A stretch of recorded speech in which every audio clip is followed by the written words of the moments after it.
നിങ്ങളുടെ കപ്പാസിറ്റി വർദ്ധിപ്പിക്കും. അതായത് ഇതിൻ്റെ ഓരോ കഴിയുമ്പോഴും ഐശ്വര്യം ഇങ്ങനെ വർദ്ധിക്കുന്നതിൻ്റെ പിന്നിൽ നിങ്ങൾക്കറിയാമല്ലോ, ഐശ്വര്യം ദൈവത്തിൻ്റെ ഒരു നടപടിക്രമം തന്നെ ഐശ്വര്യം പുനഃസ്ഥാപിക്കുന്നതാണ്.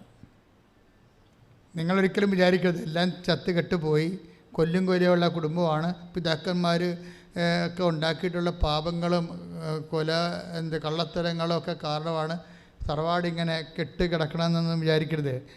ഇതൊക്കെ എല്ലാം ആയിരിക്കാം, ചിലപ്പോൾ കെട്ട് കിടക്കിയിരിക്കാം, പക്ഷേ ഇത് ഒരു അറ്റവും അറുതിയില്ലാത്ത കിടപ്പല്ല. ദൈവം എന്താ പറഞ്ഞത്? ഉടമ്പടിയിൽ ദൈവം വാഗ്ദാനം ചെയ്യണത് എന്താണ്? ഞാൻ നിങ്ങളുടെ ഐശ്വര്യം പുനഃസ്ഥാപിക്കും. ഐശ്വര്യം പുനഃസ്ഥാപിക്കുമ്പോഴേ ഒന്നും കാണണമെന്ന് നിർബന്ധമൊന്നുമില്ല. ഒന്നും കാണണമെന്നേ. ഇപ്പോൾ ബൈബിളിലെ ഉടമ്പടി പറയുമ്പോൾ എപ്പോഴും പറയുന്ന വാക്കാണ് നെഗേബ്. ഒന്ന് ശ്രദ്ധിച്ച മക്കളെ, 32:44 എടുത്ത്.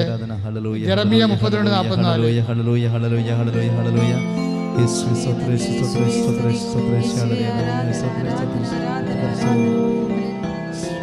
അവർ ബെഞ്ചമിൻ ദേശത്തും ജെറുസലേമിന് ചുറ്റുമുള്ള സ്ഥലങ്ങളിലും യൂദയായിലും മലമ്പ്രദേശത്തും താഴ്വരയിലും നെഗേബിലുമുള്ള പട്ടണങ്ങളിലും നിലങ്ങൾ വിലയ്ക്ക് വാങ്ങി ആധാരമെഴുതി മുദ്രവെച്ച് സാക്ഷികളെ കൊണ്ട് ഒപ്പിടുവിക്കും. വാഗ്ദാനം നോക്കി, ഈ ആധാരം എടുത്ത് സാക്ഷികളെ വെക്കണത് മുദ്രപത്രം എല്ലാം. ഇന്നിപ്പോൾ ഒത്തിരി ആൾക്കാർ സ്ഥലങ്ങളുടെ കാര്യത്തിൽ സാക്ഷ്യം പറയണില്ലേ? എന്താ കാര്യം വെച്ച് കഴിഞ്ഞാൽ, ഉടമ്പടിയിൽ ഒരു മനുഷ്യൻ സർവൈവ് ചെയ്യാനുള്ള എല്ലാ കാര്യവും ഉടമ്പടിയിലുണ്ട്. വീട് വെക്കണതുണ്ട്, അതിൻ്റെ താമസിക്കണമുണ്ട്, കല്യാണം കഴിക്കണമുണ്ട്, മക്കളുണ്ടാകണമുണ്ട്. അതായത് ഒരു മനുഷ്യന് ആവശ്യമായ എല്ലാം ഉടമ്പടിയുടെ പരിധി വരുന്നതാണ്. ഇപ്പം എന്നാ പറയണത്? ഐസയ 32:44 വായിച്ചോളൂ. ജെറമിയ വായിച്ചോളൂ, ഒന്നൊരു വായിച്ചോളൂ. അവർ ബെഞ്ചമിൻ ദേശത്തും അവർ ബെഞ്ചമിൻ ദേശത്തും ജെറുസലേമിന് ചുറ്റുമുള്ള സ്ഥലങ്ങളിലും യൂദയായിലും മലമ്പ്രദേശത്തും താഴ്വരയിലും നെഗേബിലുമുള്ള പട്ടണങ്ങളിലും നിലങ്ങൾ വിലയ്ക്ക് വാങ്ങി ആധാരമെഴുതി മുദ്രവെച്ച് സാക്ഷികളെ കൊണ്ട് ഒപ്പിടുവിക്കും. ഞാൻ അവർക്ക് വീണ്ടും ഐശ്വര്യം നൽകും. അത് എന്നാ സംഭവം എന്ന് അറിയാമോ? ആധാരം മേടിക്കും എന്നൊക്കെ പറഞ്ഞതിൻ്റെ കാരണം എന്ന് വെച്ച് കഴിഞ്ഞാൽ, ഇവരിവിടെ സ്ഥിരമായിട്ട് താമസിക്കുന്നതിൻ്റെ അർത്ഥം ബൈബിളിലെ. ഇനി കെട്ടും കിടക്കയും എടുത്ത് കൂടും കുടുക്കയും എടുത്ത് വിപ്രാസികളെ പോലെ ഓടേണ്ടി വരത്തില്ല. ഐശ്വര്യം നിന്ന് പ്രാപിക്കുമെന്ന് പറയുകയാണ്. അതാണ് പ്രശ്നം. അതായത് ഇതെല്ലാം പുനഃസ്ഥാപിക്കുന്നതിൻ്റെ ഭാഗമാണ് ഇതെല്ലാം. അതുകൊണ്ട് അച്ഛൻ എല്ലാ കേസും എടുക്കണേ. നിങ്ങൾക്ക് വീടില്ല എന്നൊക്കെ പറഞ്ഞാലും ഭാഗം ഉടമ്പടി നടക്കണില്ല എന്ന് പറഞ്ഞാലും തമ്മിൽ തല്ലാണെച്ചാൽ കോടതിയിലാണ് ചേട്ടനും അനുജനും എന്നൊക്കെ പറഞ്ഞാലും ഞാൻ കേസ് എടുക്കും. എന്താ കാര്യം? കർത്താവിൻ്റെ വാഗ്ദാനം ഉടമ്പടി പ്രകാരമുണ്ട്. എന്താണ്? അവർ സ്ഥലം വാങ്ങും, മുദ്ര വെക്കും, സാക്ഷികളെ പിടിവെക്കും, അവരവിടെ താമസിക്കും. അല്ല, അവർ വീടുകൾ വെക്കും, അവിടെ താമസിക്കും. അപ്പം 65 അത് ഉടമ്പടിയിലാണ്. 65 വായിച്ചോളൂ, 21 തൊട്ട് വായിച്ചോളൂ. ശ്രുതികടെ ഹല്ലേലൂയ. ഭവനങ്ങൾ പണിത് വാസമുറപ്പിക്കും. Praise the Lord. ഏറ്റു പറഞ്ഞേ 65:21 എന്താണ് പറയണത്? അവർ പറഞ്ഞോളൂ. ഭവനങ്ങൾ പണിത് വാസമുറപ്പിക്കും. മുന്തിരിത്തോട്ടങ്ങൾ വച്ചുപിടിപ്പിച്ച് അവയുടെ ഫലം ഭക്ഷിക്കും. അവർ പണിയുന്ന ഭവനങ്ങളിൽ അന്യർ വസിക്കുകയില്ല. അവർ നടുന്നതിന്റെ ഫലം അപരൻ ഭുജിക്കുകയില്ല. എന്റെ ജനത്തിന്റെ ആയുസ് വൃക്ഷത്തിന്റെ ആയുസ് പോലെ ആയിരിക്കും.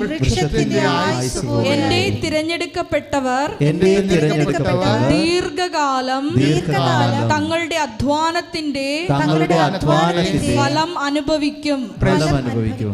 അപ്പൊ ഇതൊക്കെ നമുക്ക് നൽകിയിരിക്കുന്ന നമ്മുടെ വീട് വെക്കുന്നതും താമസിക്കുന്നതും കൃഷി ചെയ്യണതും ഫലം അനുഭവിക്കുന്നതും ജോലി ചെയ്യണതും കൂലി വാങ്ങണതും അവിടെ അതുകൊണ്ട് നമ്മൾ അനുഭവിക്കുമെന്നാണ് പറയണത്.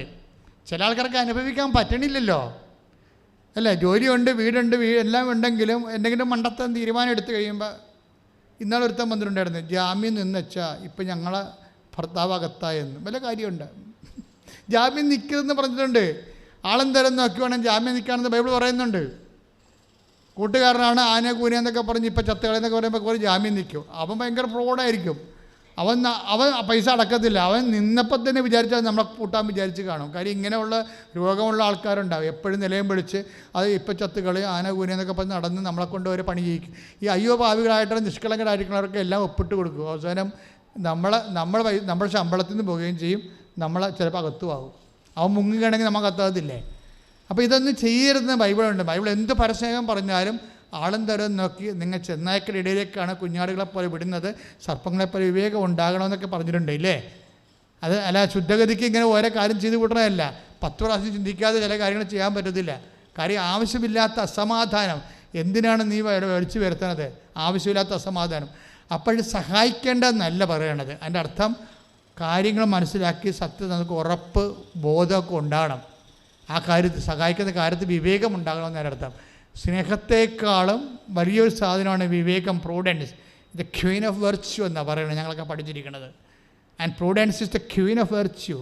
പുണ്യങ്ങളുടെയൊക്കെ രാജകുമാരിയാണ് വിവേകം എന്ന് പറയണത്. വിവേകം ഇല്ലാതെ കണ്ട് ആരെങ്കിലും 2 വെള്ളം മേടിച്ച് കൊടുത്ത് 10 പ്രാവശ്യം ചിരിച്ചു പോയിട്ടുണ്ടെങ്കിൽ പിന്നെ അവൻ പറയുന്ന കാര്യങ്ങളൊക്കെ എല്ലാം ചെയ്തു കൊടുക്കും. വല്ല മണ്ടത്തരം ഉണ്ടാകും. ചിരിക്കാത്തൊരു ചിരിക്കാൻ തുടങ്ങുമ്പോൾ തന്നെ ഓർക്ക് എന്തോ ഒരു കുഴപ്പമുണ്ടല്ലോ. ആദ്യം പാമ്പ് ആദ്യമൊന്നും അവയോട് സംസാരിക്കത്തില്ലായിരുന്നു, ചുമ്മാ ചിരിക്കുണ്ടായിരുന്നുള്ളൂ. ആദ്യം പാമ്പ് അവയോടൊന്നും സംസാരിക്കത്തില്ലായിരുന്നു, ചുമ്മാ കാണുമ്പോൾ ഒരു ചിരി, അത്രേ ഉള്ളൂ. അങ്ങനെയാണ് അവസാനം കുടുങ്ങിപ്പോയത്. അപ്പോൾ എൻ്റെ പ്രശ്നം വെച്ച് കഴിഞ്ഞാൽ വിവേകം ഉണ്ടാകണം എന്നർത്ഥം. വിവേകം ഉണ്ടാകണമെങ്കിലേ പൂട്ട് വേണം. എന്താണ്? ലോക്ക് വേണം. എന്തിന്? ബുദ്ധിക്കും വേണം, ഹൃദയത്തിനും വേണം. അങ്ങനെ ലോക്ക് വേണമെങ്കിലേ നിരന്തരം കർത്താവുമായിട്ട് ബന്ധം വേണം. അതാണ് വിഷയം. കർത്താവുമായിട്ട് അങ്ങനെയാണ് ഇത് ലോക്കാകണത്. അല്ല, നമുക്ക് ദൈവമായിട്ട് ബന്ധമില്ല, മനുഷ്യനെ മതി എന്നും പറഞ്ഞ് അധികാരം മതി, സ്വാധീനം മതി, നാട്ടിൽ നല്ല പേര് മതി, മറ്റെല്ലാവരും നമ്മളെ നല്ല ആളെന്ന് പറയണം, അത് നല്ല ചെറുക്കനാണ്, നല്ല ആണെന്നൊക്കെ പറഞ്ഞ് നല്ല വാക്ക് കിട്ടിയാൽ മതി. ഇങ്ങനെ നടക്കുന്ന ആൾക്കാർ മിക്കവാറും പണി മേടിക്കാൻ സാധ്യതയുണ്ട്. കാരണം ദൈവത്തെ മറന്നാണ്, മനുഷ്യനെ ദൈവത്തെക്കാൾ വലിയ ആളായിട്ട് കണക്കാക്കുകയാണ്. എനിക്കൊരു മതമില്ല, മനുഷ്യനാണ് എൻ്റെ മതം എന്നൊക്കെ പറഞ്ഞ് നടക്കുന്ന ആൾക്കാരില്ലേ? അത് ചുമ്മാ ബി പറയണതാണ്. അവർ പറയാൻ വേണ്ടി എന്തും പറയണം. അതൊക്കെ അതൊന്നുമില്ല. അടിയൊഴുക്കുമ്പോൾ മാങ്ങയുടെ പുളി അറിയത്തുള്ളൂ, ചെന്ന് നോക്കണം വീട് അറിയണമെങ്കിൽ. അതൊക്കെ ചുമ്മാ പറയണം. അതൊന്നുമല്ല, അത് ഞാൻ മൈൻഡ് ചെയ്തില്ല, അതല്ല വിഷയം. അതായത് നമ്മളൊരു കാര്യം ചെയ്യുന്ന മുമ്പ് ഇങ്ങനെയുള്ള നമ്മളകത്ത് പോകുന്നത് അല്ലെങ്കിൽ ആപ്പിലാകണ വിഷയം ദൈവം ബ്ലോക്ക് ചെയ്യും. ആ ഒരു ബോധം നിങ്ങൾക്ക് ഉണ്ടാകണം. നിങ്ങളിങ്ങനെ കാര്യം ആപ്പിലാകേണ്ട കാര്യമില്ല, ദൈവം ബ്ലോക്ക് ചെയ്യും ഉടനെ. ബാലാമൻ്റെ കഴുതയുടെ കാര്യം കേട്ടിട്ടില്ലേ? ബാലാമൻ്റെ കഴുത ബാലാമിനെ കൊണ്ട് പോകുമ്പോൾ ബാലാക്ക് വിളിച്ചിട്ട് പോണതാണ്. ഇസ്രായേൽക്കാരെ ശപിക്കാൻ വേണ്ടി പോണതാണ്. ബാലാമിനെ അറിയാൻ പാടില്ല. ഇസ്രായേൽക്കാരെ ചതിക്കാൻ വേണ്ടി ബാലാക്ക് വിളിക്കുകയാണ്. കള്ളപ്രവാചകനാണ് ബാലാക്ക് വിളിക്കുമ്പോൾ ബാലാം പോവും, കഴുതയുടെ പുറത്ത് പോവും. കഴുത എന്ത് ചെയ്യും? കഴുതക്കറിയാം എന്ത് ബാലാമിനേക്കാൾ വിവരമുണ്ട് കഴുതയ്ക്ക്. എന്താണ് ഈ പോക്ക്? ദൈവത്തിൻ്റെ പോർഷനായി ഇസ്രായേലിനെ ശപിക്കാൻ വേണ്ടി കൊണ്ടുപോവുകയാണെന്ന്. അപ്പോൾ ബാലാം പോയി പണിമെടിക്കാതിരിക്കാൻ വേണ്ടി, ബാലാക്കിൻ്റെ ചതിപ്പെടാതിരിക്കാൻ വേണ്ടി കഴുത ഭിത്തിയോട് ചേർന്ന് നടക്കും. അപ്പോൾ അവൻ്റെ ഈ പുറത്തിരിക്കുന്ന ബാലാമിൻ്റെ മുട്ട് ഭിത്തിയിൽ ഉരഞ്ഞ് പൊട്ടുമ്പോൾ അയാൾ താഴെ ഇറങ്ങി ബുദ്ധിബോധമില്ല കഴുതയെ തല്ലും. അപ്പോൾ കഴുത സംസാരിക്കാൻ തുടങ്ങും. നീ എന്തിനാണ് എന്നെ തല്ലണത്? നീ എങ്ങോട്ടാണ് പോകണമെന്നൊക്കെ വല്ല വിവരമുണ്ടോ? അതാണ് ദൈവത്തിൻ്റെ സംരക്ഷണം. നിനക്ക് ദൈവത്തിനോട് അടുപ്പമുള്ള ആൾക്കാരാണെങ്കിൽ നീ ഒരു ചതിയിലേക്കാണ് പോകണമെന്നുണ്ടെങ്കിൽ ദൈവം കഴുതയെ കൊണ്ടുപോലും സംസാരിപ്പിച്ച് നിന്നെ സംരക്ഷിക്കണം. ദൈവമാണ് ഉടമ്പടിയുടെ ദൈവം. സംഖ്യ 22-21 മുതലുള്ള തിരുവചനങ്ങൾ. ബാലാം രാവിലെ എഴുന്നേറ്റ് കഴുതയ്ക്ക് ജീനിയിട്ട് മൊവാബിലെ പ്രഭുക്കന്മാരോടൊപ്പം പുറപ്പെട്ടു. അവൻ പോയതുകൊണ്ട് ദൈവത്തിൻ്റെ കോപം ജ്വലിച്ചു. കർത്താവിൻ്റെ ദൂതൻ വഴിയിൽ അവനെതിരെ നിന്നു. കഴുതപ്പുറത്ത് സഞ്ചരിച്ചിരുന്ന ബാലാമിൻ്റെ കൂടെ 2 ഭൃത്യന്മാരുമുണ്ടായിരുന്നു. കർത്താവിൻ്റെ ദൂതൻ ഊരിയ വാളുമായി വഴിയിൽ നിൽക്കുന്നത് കണ്ട് കഴുത വയലിലേക്ക് ചാടി. വഴിയിലേക്ക് തിരിച്ചു കൊണ്ടുവരാൻ ബാലാം അതിനെ അടിച്ചു. അപ്പോൾ കർത്താവിൻ്റെ ദൂതൻ മുന്തിരിത്തോട്ടത്തിൽ ഇരുവശവും മതിലുള്ള ഇടുങ്ങിയ വഴിയിൽ നിന്നു. കർത്താവിൻ്റെ ദൂതനെ കണ്ട് കഴുത മതിലിനോട് ചേർന്ന് ഒതുങ്ങി. ബാലാമിൻ്റെ കാൽ മതിലിൽ ഉരഞ്ഞു. അവൻ കഴുതയെ വീണ്ടും അടിച്ചു. കർത്താവിൻ്റെ ദൂതൻ മുമ്പോട്ട് പോയി ഇടം വലം തിരിയാൻ ഇടമില്ലാത്ത ഇടുങ്ങിയ സ്ഥലത്തു നിന്നു. ദൂതനെ കണ്ടപ്പോൾ കഴുത കിടന്നുകളഞ്ഞു. ബാലാമിൻ്റെ കോപം ജ്വലിച്ചു. അവൻ വടികൊണ്ട് കഴുതയെ അടിച്ചു. അപ്പോൾ കർത്താവ് കഴുതയ്ക്ക് സംസാരശക്തി നൽകി. 3 പ്രാവശ്യം എന്നെ അടിക്കാൻ ഞാൻ നിന്നോട് എന്തു ദ്രോഹം ചെയ്തു എന്ന് അത് ബാലാമിനോട് ചോദിച്ചു. ബാലാക്ക് വിളിച്ചിട്ട് പോണതാ, എന്നുവെച്ചാൽ ഇസ്രായേലിനെ ശപിക്കാൻ വേണ്ടി പ്രവാചനം വിളിച്ചുകൊണ്ട് പോണതാ. ഞാൻ പറഞ്ഞു വരുന്ന അർത്ഥം എന്താണെന്ന് അറിയാമോ? ഇപ്പം നിങ്ങൾ ഓർക്കും ഇതൊക്കെ പഴയ കാര്യങ്ങളല്ലേ എന്ന് വെച്ചാൽ നിരന്തരം നടക്കണ കാര്യങ്ങളാണ് ഇതൊക്കെ. ഓരോ മനുഷ്യൻ ഓരോ ചതിക്കുഴിയിലേക്ക് പോകുമ്പോൾ നിനക്ക് ദൈവവുമായിട്ട് ഉടമ്പടി ബന്ധമുണ്ടെങ്കിൽ ദൈവം എത്ര പ്രാവശ്യമാണ് ഇവനെ സംരക്ഷിക്കണമെന്ന് നോക്കിയേ. 1-2 പ്രാവശ്യമല്ല, 3 പ്രാവശ്യം. ആദ്യം പുഴയിൽ ചാടി, വയലിൽ ചാടി, എന്നിട്ടും പിന്നെയും മുന്നോട്ട് പോവുകയാണ്. അപ്പോഴപ്പിന്നെ ഇടുങ്ങിയ സ്ഥലത്തിലാക്കി ദൂതൻ നിന്ന് തടഞ്ഞു, വഴി തടക്കണേ. നമ്മൾ തെറ്റിലേക്കാണ്, തകർച്ചയിലേക്കാണ് പോകണമെന്ന് കണ്ടാൽ എന്തെങ്കിലും ഉടായ്പ കൊണ്ടുവന്നിട്ട് ദൈവം അവിടെ നിർത്തും. ചില കാര്യങ്ങൾ അച്ഛാ കല്യാണം പോയെന്നൊക്കെ പറയുമ്പോൾ എനിക്ക് സന്തോഷമാണ്, ഞാൻ ഇരുന്ന് ചിരിക്കും. ചിലക്ക് വന്ന് കൗൺസിലിംഗ് പറയല്ല, അച്ഛാ ആ കല്യാണം പോയച്ചാന്ന് പറയാം. അപ്പം ഞാൻ ചിരിക്കും, അച്ഛൻ ചിരിക്കടാന്ന് ചോദിക്കും. ഞാൻ പറഞ്ഞ് ഇനി നീ രക്ഷപ്പെട്ടെന്ന് പറയണേ. എന്താ കാരണം, ബാലാവിൻ്റെ കഴുതയല്ലേ, കർത്താവിൻ്റെ ദൂതൻ നിൻ്റെ വഴി നിൽക്കുകയാണ്. നീ തകരാൻ പോവുകയാണ്, നീ ചതിക്കപ്പെടാൻ പോവുകയാണ്. അവനും ബികോ ആണ് അല്ലെങ്കിൽ MA ആണെന്നൊക്കെ പറഞ്ഞിരിക്കുന്നത് ചുമ്മാ കള്ളത്തരമാണ്. ആ വീട്ടിൽ മൊത്തം കടവായിരിക്കും, ചിലപ്പോൾ ആ വീട്ടിൽ മൊത്തം കടമായിരിക്കും, അല്ലെങ്കിൽ എന്തെങ്കിലും രോഗമുള്ള കേസ് പറ്റിക്കണമായിരിക്കും. ഇനി വീട്ടുകാർക്കും നാട്ടുകാർക്കും അറിയാൻ പറ്റാത്ത രീതിയിൽ ചിലപ്പോഴേ ലൈംഗിക ശേഷിയില്ലാത്ത ആളായിരിക്കും. കെട്ടിക്കഴിഞ്ഞാലേ അറിയാൻ പറ്റാത്ത, പിന്നെ അവിടെ നിന്ന് ഒളിച്ചോടാൻ പറ്റുമോ? കർത്താവ് തടുക്കും. ചില കാര്യങ്ങൾ ഇതുപോലെ ബാലാമിൻ്റെ കഴുതയെപ്പോലെ നമ്മുടെ വഴി ഞെരുക്കി കൊണ്ടുവന്ന് ബ്ലോക്ക് ചെയ്യും. അപ്പോൾ നിങ്ങൾ ഉടമ്പടി എടുത്തല്ലോ എന്നിട്ട് എനിക്ക് അങ്ങനെ സംഭവിച്ചോളൂ, പിന്നെ മോന്തയും വെച്ച് മോങ്ങി നടക്കരുത്. കർത്താവ് ഒന്ന് രക്ഷിച്ചതിന് സന്തോഷിച്ച് നന്ദി പറയണം. അപ്പം നടക്കാത്ത കാര്യങ്ങൾ ഓർത്തൊന്ന് പ്രാർത്ഥിച്ചേ, കർത്താവായ ദൈവമേ ഉടമ്പടി എടുത്തിട്ടോ എൻ്റെ ജീവിതത്തിലെ ഞാൻ ആശിച്ച ജോലി, ഞാൻ ആഗ്രഹിച്ച ജീവിതം കിട്ടാതെ പോയപ്പോഴൊക്കെ ഞാൻ അങ്ങയോട് നന്ദി പറയുന്നതിന് പകരം അങ്ങയോടുള്ള വിശ്വാസം കുറച്ചുകൊണ്ട് എന്റെ സ്വന്തം വഴിക്ക് പോയിട്ടുണ്ടെങ്കിൽ ഐസയ 1:18 അനുസരിച്ചുകൊണ്ട് അനുദപിക്കുന്നു. കർത്താവേ വചനം അനുസരിക്കാൻ തീരുമാനിച്ചിരിക്കുന്നു. കർത്താവേ ഐസയ 1:19 അനുസരിച്ചുകൊണ്ട് എന്റെ ഐശ്വര്യത്തെ ഇപ്പോൾ പുനഃസ്ഥാപിക്കണമേ. യേശുവേ ആരാധന, ഹല്ലേലൂയ. യേശുവേ ആരാധന, പറയവേ കർത്താവേ അക്കിടി പറ്റിപ്പോയല്ലോ, ആ സ്ഥലം ഒരു കാശിനും കൊള്ളത്തില്ലെന്ന് പറയും. ചിലപ്പോൾ പറയും കർത്താവ് ആ ഒരു ബന്ധം ഒരു കാശിനും കൊള്ളത്തില്ലെന്ന് പറയും. അക്കിടി പറ്റിപ്പോയത്. അപ്പോൾ ഭാര്യയും ഭർത്താവും കൂടി അല്ലെങ്കിൽ മക്കളെ കെട്ടിച്ചിട്ട് അപ്പനും അമ്മയും കൂടെ പറയും ഒരു അബദ്ധം പറ്റിയല്ലേ നമ്മുടെ ജീവിതത്തിൽ. ഇവരാരും അങ്ങോട്ടും ഇങ്ങോട്ടും മിണ്ടാതിരിക്കണേ, അബദ്ധം പറ്റിയല്ലേ. നമ്മളിപ്പോൾ ആ ബിസിനസ് തുടങ്ങേണ്ടിയില്ലായിരുന്നു, നമ്മളിപ്പോൾ ആ കല്യാണം നടത്തേണ്ടിയില്ലായിരുന്നു, നമ്മളിപ്പോൾ ആ യൂണിവേഴ്സിറ്റി പോകേണ്ടിയില്ലായിരുന്നു. ഇങ്ങനെ ഓരോരുത്തരും നടന്നു പോയ കാര്യങ്ങൾക്ക് പരാജയം വരുമ്പോൾ സങ്കടപ്പെടുകയല്ലേ. Mind it. ഇത് നിങ്ങൾ ഉടമ്പടിയിലാണെങ്കിൽ യു വിൽ ഹാവ് പ്രൊട്ടക്ഷൻ. കൈയിടിച്ച് കർത്താനുസൃതിയുടെ എത്ര നല്ല ദീപത്തോടെ. ജെറമ്യാ 32:44 ശ്രുതികടെ ബെഞ്ചമിൻ ദേശത്തും ജെറുസലേമിന് ചുറ്റുമുള്ള സ്ഥലങ്ങളിലും യൂദയായിലും മലമ്പ്രദേശത്തും താഴ്വരയിലും നെഗേബിലുമുള്ള പട്ടണങ്ങളിലും നിലങ്ങൾ വിലയ്ക്ക് വാങ്ങി ആധാരമെഴുതി മുദ്ര വെച്ച് സാക്ഷികളെ കൊണ്ട് ഒപ്പിടുവിക്കും. അവിടെ ഉടമ്പടി പ്രകാരം ഇവർ അവസാനം മേടിച്ച സ്ഥലം ഏതാണ്? നെഗേവ് ആണ് അല്ലേ. നെഗേവ് പട്ടണമല്ല, പട്ടണത്തിന് ചുറ്റുമുള്ള സ്ഥലങ്ങളാണ് വാങ്ങിച്ചിരിക്കുന്നത്. ഈ നെഗേബിലെ സ്ഥലത്തിൻ്റെ ചതി എന്താണെന്നറിയാമോ? നെഗേബിലെ സ്ഥലം ഉടമ്പടി പ്രകാരം വിലക്ക് വാങ്ങിച്ചിരിക്കുകയാണ്. പക്ഷേ നെഗേബിലെ സ്ഥലത്തിനൊരു കുഴപ്പമുണ്ട്. എന്താണ്? പാടശേഖരമാണ് പ്രമാണമൊക്കെ വാങ്ങിച്ചു കൊടുത്തിരിക്കുന്നത്. ആധാരം എഴുതി വാങ്ങിച്ചിരിക്കുന്നത് പട്ടണത്തിന് ചുറ്റുമുള്ള പാടശേഖരമാണ്. ഈ പാടശേഖരത്തിൻ്റെ കുഴപ്പം എന്താണെന്നറിയോ? അതായത് ഇവിടെ മഴ പെയ്യത്തില്ല. ചതിക്കപ്പെട്ടാണ് ഈ സംഭവം.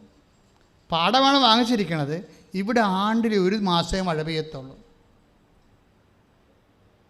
ചില സമയത്ത് നമ്മൾ ഇതുപോലെ ചെന്ന് ഏതെങ്കിലും വരുമാനമില്ലാത്ത പദ്ധതികളെ ചെന്ന് ചാടും. കഴിഞ്ഞ ദിവസം എന്നോടൊരു സുഹൃത്ത് വിളിച്ചു, അച്ഛാ ഞാൻ ഒരു അരിമില്ല് എടുക്കാൻ പോണ്, അച്ഛൻ പ്രാർത്ഥിച്ചിട്ട് പറയണം. ഞാൻ പറഞ്ഞു എനിക്ക് 7 ദിവസം വേണമെന്ന് പറഞ്ഞു. കാര്യം അതിന് 1.5 രൂപ വേണം, 1.25 കോടി രൂപ വേണം. ഞാനൊരു അരിമില്ല് എടുക്കാൻ പോണ്, എനിക്ക് അച്ഛൻ പ്രാർത്ഥിച്ച് പറയാം. അപ്പം ഞാൻ 7 ദിവസം എടുക്കുമെന്ന് പറഞ്ഞു. എന്താ കാര്യം? അതുപോലെ കുർബാനൊക്കെ വെക്കണ്ടേ പല കാര്യങ്ങൾക്ക്. എടുത്തോ പിടിച്ചൊന്നും പറഞ്ഞ് എടുക്കാൻ പറ്റും. ജീവിതം കൊണ്ട് നമ്മളെ വെച്ച് കൊടുത്തിട്ട് പിന്നെ തലകൂരാൻ പറ്റുമോ? ഈ നെഗേവിൽ എന്ത് സംഭവിച്ചിരിക്കുന്നത്? ഇപ്പോൾ ഇൻ കേസ് ഏതെങ്കിലും ഒരു വരുമാനമില്ലാത്ത പദ്ധതി പോയി ചാടിയെന്ന് വിചാരിച്ചോ? വരുമാനമില്ലാത്ത അത്, പക്ഷേ അത് ഉടമ്പടി പ്രകാരം നീ ഉടമ്പടി എടുത്തിട്ടാണ് ഇങ്ങനെയുള്ള കാര്യങ്ങൾ ചെന്ന് വീണെന്ന് വിചാരിച്ചോ? അല്ലാതെ തന്നെ വീണാപ്പോലും നമുക്ക് അവിടെ നിന്ന് രക്ഷപ്പെടാൻ പറ്റും. എന്താ കാര്യം എന്നറിയാമോ? ഇതെല്ലാം വാഗ്ദാനത്തിൻ്റെ പാക്കേജിലുള്ളതാണ്. വാഗ്ദാനത്തിൻ്റെ പാക്കേജിലുള്ളതാണ്. ഉടമ്പടി വർക്കൗട്ട് ചെയ്യണം എങ്ങനെയാണ്? ബൈബിൾ നിൽക്കണം എങ്ങനെയാണ്? ബൈബിൾ നിൽക്കണം എന്താണ്? വാഗ്ദാനങ്ങളിലാണ്. ദൈവം ഏകപക്ഷീയമായി നൽകിയിട്ടുള്ള വാഗ്ദാനങ്ങളിലാണ് ഉടമ്പടി നിൽക്കുന്നത്. ബൈബിൾ വളർന്നു വരണതും എല്ലാം അങ്ങനെയാണ്. ഏകപക്ഷീയമായ ദൈവം നൽകിയിട്ട് അതിന് നിബന്ധനകൾ ഉണ്ടാകുമെന്ന് മാത്രമേ ഉള്ളൂ. യേശുക്രിസ്തുവിന് നൽകിയതിന് മാത്രമേ ദൈവം നിബന്ധന വെക്കാതെ ഉള്ളൂ. ബാക്കി എല്ലാ ഉടമ്പടിക്കും നിബന്ധന ഉണ്ട്. നോഹിനോടാണ് ആദ്യം ഉടമ്പടി ചെയ്തത്, അതിന് നിബന്ധന ഉണ്ട്. എന്താ നിബന്ധന? നീ ആദ്യം പെട്ടകം പണിയാൻ പറഞ്ഞു, അതാണ് നിബന്ധന. അതിൻ്റെ പെട്ടകം പണിതിട്ട് ഈ 2 ജോഡികളെല്ലാം എടുത്ത് അകത്ത് വെച്ച് സൂക്ഷിക്കാൻ, പ്രളയം വരാൻ പോകണമെന്ന് പറഞ്ഞ്.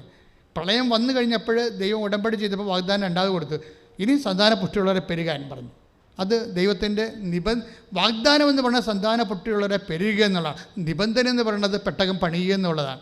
ആ പെട്ടകം പണിത് എൻ്റെ ഭാഗമായിട്ടും ഉടമ്പടി ചെയ്തതിൻ്റെ ഭാഗമായിട്ടാണ് മഴവില്ല് കാണിക്കുന്നത്. മഴവില്ല് കാണിച്ചിട്ട് ഉടമ്പടി അടയാളമായിട്ട് സ്ഥാപിക്കും. അവിടെ തൊട്ട് തുടങ്ങുന്നതാണ് ഉടമ്പടി മുഴുവനും. ഇത് യേശുക്രിസ്തുവിനെ നൽകുന്നതിന് മാത്രമേ നമ്മുടെ കയ്യിൽ നിബന്ധന ഒന്നും ചോദിക്കാതെ ഉള്ളൂ. കാര്യം നമുക്ക് കൊടുക്കാൻ നമ്മുടെ ഇല്ല. കർത്താവിന് കൊടുക്കാൻ വേണ്ടി, കർത്താവിനെ സ്വീകരിക്കാൻ വേണ്ടി നമ്മൾ എന്ത് കൊടുക്കാനാണ്? ഒന്നും കൊടുക്കാനില്ല. ആർക്ക് കൊടുത്ത് മുതലാക്കാൻ പറ്റും? ആർക്ക് കൊടുത്ത് റെമിറ്റ് ചെയ്യാൻ പറ്റും? അതുകൊണ്ട് ആ കാര്യത്തിൽ മാത്രമേ നിബന്ധന ഇല്ലാതുള്ളൂ. ബാക്കിയെല്ലാം നിബന്ധന ഉണ്ട്. ഈ നിബന്ധന പ്രകാരം തന്നെയാണ് ഇപ്പം നെഗേബിലെ പാടശേഖരങ്ങളെ വാങ്ങിച്ചിരിക്കുന്നത് അയാൾ. അത് പക്ഷേ എന്താ പ്രശ്നം? ഇവിടെ 1 മാസമേ മഴ പെയ്യത്തുള്ളൂ. പക്ഷെ മഴ പെയ്തില്ലെങ്കിലും ദൈവം ഇവിടെ വെള്ളം കൊണ്ടുവരും. അതാണ് പ്രശ്നം. ഇവിടുത്തെ നീർച്ചാലുകൾ കഴിഞ്ഞ ആഴ്ച ഞാൻ പറഞ്ഞതേ ഉള്ളൂ, ഭാരതപ്പുഴ പോലെയാണ്. ഭാരതപ്പുഴ സമാധാനമുണ്ട്, മാർച്ചിലെ മാസത്തെ വെള്ളം പറ്റത്തുള്ളൂ. എന്നാലും ഇത്തിരി വെള്ളം ഒഴുകിക്കൊണ്ടിരിക്കും. നെഗേബിലെ നീർച്ചാലുകൾക്ക് വെള്ളം ഒഴുകത്തേയില്ല. കാര്യം അവിടെ മഴയില്ലാത്തത് കൊണ്ടാണ്. ഇതെവിടെയാണ് സ്ഥലമെന്ന് അറിയാമല്ലേ? ഇതെന്ന് പറയുന്നത് ജോർദാൻ്റെ അരികിൽ കിടക്കുന്ന സ്ഥലമാണ്. ഇസ്രയേലിൻ്റെ തെക്ക് വശത്താണ് ഈ സ്ഥലം കിടക്കുന്നത്. ഞാനവിടെ ആ സ്ഥലത്ത് കൂടി വണ്ടി ഇവിടെ പോയിട്ടുള്ളതാണ്. അപ്പോൾ എനിക്കറിയാം അതിങ്ങനെ നിന്ന് കത്തണ സ്ഥലങ്ങളാണ്. നിന്ന് കത്തണ സ്ഥലം നമ്മൾക്കിങ്ങനെ ആ വെള്ളമില്ല, വെള്ളം ഇങ്ങനെ വെട്ടിത്തിളങ്ങാൻ പറ്റിക്കും. ഭയങ്കര ചൂടായ കാരണമേ നമ്മളിങ്ങനെ ഈ മരീചിക എന്ന് പറയുന്ന സാധനം ഇങ്ങനെ ഓളം വെട്ടിക്കൊണ്ടിരിക്കും. നമ്മൾ വണ്ടി ഓടിച്ച് അവിടെ ചെല്ലുമ്പോഴുണ്ട്, അവിടെ നിന്ന് പിന്നെയും മരീചിക ഇങ്ങനെ മാറിക്കൊണ്ടിരിക്കും. അത്രയും ഒരു ചുട്ടുപൊള്ളിയ സ്ഥലമാണ്. പക്ഷേ ഇവിടെ കൃഷിയുണ്ട്. ഇതെവിടുന്നാണ് വന്നത്? അവിടെ മഴ പെയ്ച്ചിട്ടല്ല കൃഷി കിട്ടണത്. ഇത് ദൈവം വടക്ക് മഴ പെയ്യിക്കും. ഇസ്രയേലിൻ്റെ വടക്ക് വശത്ത്, അതിന് നോർത്തിൽ മഴ പെയ്യിക്കും. നോർത്തിൽ മഴ പെയ്യിക്കുമ്പോൾ അവിടുന്ന് ഈ വെള്ളം ഇവിടുന്ന് പതുക്കെ ഒഴുകി ഭൂമി ഇങ്ങനെ ചെരിഞ്ഞ് കിടക്കുകയാണ്. വടക്കുന്ന് തെക്കോട്ട് ചെരിഞ്ഞ് കിടക്കുകയാണ്. അതുകൊണ്ട് അവിടെ മഴ പെയ്യും. വടക്ക് മഴയാണ് പെയ്യുക. മഴ ഭൂമി വലിച്ചെടുത്തിട്ട് പതുക്കെ ചെറിയ നീർച്ചാലിലൂടെ ഇങ്ങോട്ട് കൊടുക്കും. അതുകൊണ്ട് ചില മഴ പെയ്തില്ലെങ്കിലും ഇവിടെ കൃഷിക്ക് വെള്ളം കിട്ടും. പക്ഷേ വെള്ളം കിട്ടണത് തന്നെയല്ല, അവിടെ കൃഷിയൊക്കെ ചെയ്യണത് ഇപ്പോഴും അങ്ങനെ തന്നെ. ബാർലിയാണ് പ്രധാനപ്പെട്ട കൃഷി. അത് കൊണ്ടുപോയി ഈ ചുട്ടുപൊള്ളണ മഴയത്ത് വിണ്ട് കീറിയ അത് ഉഴുതു മറിക്കാതെ വിണ്ട് കീറിയ കട്ടയുടെ ഉള്ളിലേക്ക് ബാർലിയുടെ കുരുക്കളിട്ടേക്കും. എന്നിട്ട് കർഷകൻ വീട്ടിൽ പോകും. എന്നിട്ട് ഏതെങ്കിലും ഒരു സമയത്ത് വടക്ക് മഴ പെയ്യുമ്പോൾ ആ വെള്ളം ഒഴുകി ഇതിലൂടെ വരും. അതുകൊണ്ടാണ് സങ്കീർത്തനം പ്രാർത്ഥിക്കുന്നത്, നെഗേബിലെ നീർച്ചാലുകളെപ്പോലെ കർത്താവെ ഞങ്ങളുടെ ഐശ്വര്യം പുനഃസ്ഥാപിക്കണമേ. ബൈബിളിലെ ഓരോ വാക്കും അതിൻ്റെ 6th ലെവലിൽ പഠിക്കുമ്പോൾ നമ്മൾ ഞെട്ടിപ്പോകും. കാര്യം എന്താണ്? ദൈവത്തിൻ്റെ പരിപാലനയുടെ ഓരോ പരിച്ഛേദങ്ങളാണ് ഇതിനകത്തുള്ളതെല്ലാം. എന്ന് വെച്ചാൽ നിൻ്റെ സ്ഥലത്ത് വരുമാനം ഇല്ലെങ്കിലും നിൻ്റെ കമ്പനിയിൽ നീ ചെയ്യണ കാര്യങ്ങൾ ആർക്കും വേണ്ട, അതിന് ഇമ്പോർട്ടൻസ് ഇല്ലെങ്കിലും അതിന് മാർക്കറ്റ് ഇല്ലെങ്കിലും നിന്നെ അത് റൺ ചെയ്യിക്കാൻ വേണ്ടി കർത്താവ് വേറെ സംവിധാനം രേഖപ്പെടുത്തും. ഇതെല്ലാം ഉടമ്പടിയുടെ ഭാഗമാണ്. അല്ല നീ ഇത് പോയല്ലോ, ഇതിങ്ങനെ ഇനി ഇവിടെ ഒന്നും വിൽക്കാൻ പറ്റത്തില്ലല്ലോ, ഇതൊന്നും ഈ കട ഇവിടുത്തെ ഇത്തരം കട ഇവിടെയൊക്കെ മുഴുവൻ വന്നല്ലോ, ഇനി നമുക്ക് കച്ചവടം കിട്ടത്തില്ലല്ലോ, ഇങ്ങനെ ഓരോ കാര്യം പറഞ്ഞ് മോങ്ങിയിരിക്കരുത്. നീ അതിൻ്റെ അകത്ത് കയറിയിരുന്ന് എപ്പോഴും പ്രാർത്ഥിച്ചുകൊണ്ടിരിക്കണം. എന്താ കാര്യം? കാറ്റില്ലെങ്കിലും മഴയില്ലെങ്കിലും മഴ അവിടെ പെയ്തില്ലെങ്കിലും എവിടെയെങ്കിലും പെയ്താലും ശരി നിന്നെ നിലനിർത്താൻ നിൻ്റെ ദൈവത്തിന് കഴിയും. അത് വാഗ്ദാനമാണ്, ഉടമ്പടിയുടെ ഭാഗമാണ്. കൈ അടിച്ച് കർത്താൻ ഞങ്ങളുടെ ജീവിതത്തിലെ വരണ്ട നിലങ്ങളെയെല്ലാം ഒരു ഐഡിയയും ഇല്ല. അതല്ല പ്രശ്നം. പലരുടെയും വിഷയം എന്താണ്? ഒരു ഐഡിയയും ഇല്ല. അതിനെക്കുറിച്ചാണ് സംസാരിച്ചുകൊണ്ടിരിക്കണേ. ഇപ്പോൾ എങ്ങനെ ജീവിക്കും, എന്താണ് എൻ്റെ കരിയർ, എന്താണ് ഞാൻ പഠിക്കേണ്ടത്, എങ്ങനെയാണ് എൻ്റെ മുന്നോട്ടുള്ള പോക്ക്, എന്താണ് ഒരു വരുമാനത്തിന് മാർഗം, ഒരു ഐഡിയയും ഇല്ല. ഈ ഐഡിയ ഇല്ലാത്ത സ്ഥലങ്ങളിൽ നിങ്ങളത്, എനിക്ക് എപ്പോഴും തോന്നിയിരിക്കുന്നത്, നിങ്ങൾ വിഷയം സീരിയസ് ആയിട്ട്, ഉടമ്പടി സീരിയസ് ആയിട്ട് എടുക്കാത്ത കൊണ്ടാണ്. നിങ്ങളൊരു പ്രാർത്ഥന പോലെ ഇതൊരു പ്രാർത്ഥന, ഉടമ്പടി പ്രാർത്ഥന. അതുകൊണ്ട് നിങ്ങൾ വേണമെങ്കിൽ ആ പ്രത്യക്ഷിക്കുന്ന പ്രാർത്ഥന ഞാൻ 33 പ്രാവശ്യം ചൊല്ലി. ആര് പറഞ്ഞു ചെല്ലാൻ? 33 പ്രാവശ്യം ചൊല്ലി മാതാവിന് ബോധം കെടുത്താൽ ഞാൻ പറഞ്ഞാൽ ഇവിടെ നിങ്ങളോട്. നിങ്ങൾ വേറെ ഒരു എന്ത് കിട്ടിയാലും പ്രാർത്ഥിക്കുക, കുത്തിയിട്ട് അങ്ങോട്ട് പ്രാർത്ഥിക്കുക. അതല്ല സംഭവം. ഉടമ്പടി ചെയ്യണ പ്രാർത്ഥനയാണ്. മര്യാദക്ക് വീട്ടിൽ നിന്ന് എഴുന്നേറ്റ് പോയിട്ട് ചെയ്യാൻ നോക്കണം. ഇത് 20% അതിനകത്ത് പ്രാർത്ഥനയേ ഉള്ളൂ. പ്രത്യക്ഷിക്കുന്ന പ്രാർത്ഥന ഉണ്ട്, അത് പ്രധാനപ്പെട്ട കാര്യമാണ്, ഉടമ്പടി പ്രാർത്ഥനയാണ്. ബാക്കി 80% ചെയ്യണതാണ്. നിങ്ങൾ ചെയ്ത് നോക്ക്. കഴിഞ്ഞ ദിവസം ജോൺസൺ പറഞ്ഞ ഒരു ചേട്ടൻ സാക്ഷ്യം പറഞ്ഞില്ലേ? അയാളെന്താ പ്രശ്നം? കൊറോണ വന്ന് അയാളുടെ ബിസിനസ് എല്ലാം തകർന്നു. നല്ലവണ്ണം റെസ്റ്റോറൻറ്റ് നടത്തിയിരുന്ന ആളാണ്. കൊറോണ വന്നതോടുകൂടി പ്രസിഡൻറ്റുകാരാണല്ലോ ഏറ്റവും കൂടി പണി മേടിച്ചിരിക്കണത്. ഹൗസ് ബോട്ടും എല്ലാവരും പണി മേടിച്ച്, എല്ലാവരും തുല്യ ദുഃഖിതരാണ് എല്ലാവരും. പക്ഷേ ചില ആൾക്കാർക്ക് ഇനിയും പൊങ്ങി വരാൻ. ഞാൻ മുമ്പൊക്കെ ഇപ്പോൾ കഴിഞ്ഞ ദിവസങ്ങളിലേക്ക് മാവേലിക്കാൻ അത്യാവശ്യം ഒരു കാര്യം പോകേണ്ടതുണ്ട്. പോയി വരുമ്പോൾ ഒരു ചായ കടിക്കാൻ നോക്കിയിട്ട് മാന്യമായൊരു കൊട്ടൽ കാണാനില്ല. എന്താ കാര്യം? തീർന്ന് ഇതൊക്കെ ഇടക്ക് പൂട്ടിപ്പോയി. പണ്ടൊക്കെ കൊല്ലത്ത് ചെല്ലുമ്പോഴൊക്കെ എന്തുമാത്രം ഹോട്ടൽ വഴിനീളെ മുട്ടിന് വഴിനീളെ ഹോട്ടലുണ്ടാകുന്ന സ്ഥലമാണ്. ആലപ്പുഴ ശരിക്കും ഉണ്ടാകണതാണ്. ഇതൊന്നും വർക്ക് ചെയ്യണില്ല. ഇപ്പം തീർന്ന് എല്ലാവരും പൂട്ടിപ്പോയി. കൊറോണ നിസ്സാരമായിട്ടുള്ള മനുഷ്യനെ ബാധിച്ചിരിക്കണത്. അപ്പം അതുപോലെ ഈ മനുഷ്യൻ ജോൺസൺ ഇരുന്നുകൊണ്ട് പറയും എൻ്റെ റെസ്റ്റോറൻ്റ് എല്ലാം പൂട്ടി, 4 എണ്ണം ഉണ്ടായി, 4ഉം പൂട്ടി. ഇനി എങ്ങനെ ജീവിക്കും? 2 കുഞ്ഞുങ്ങളുണ്ട്.